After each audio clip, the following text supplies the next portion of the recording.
fact that I was never the one to mess with. I'm sorry, I let it happen again. I let past experiences with shitty ass men dictate the way I interact with you.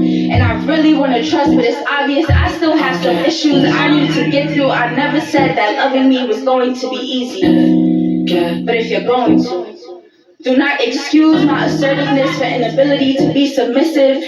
I just know what I want, so I'm making sure you understand the mission. Listen.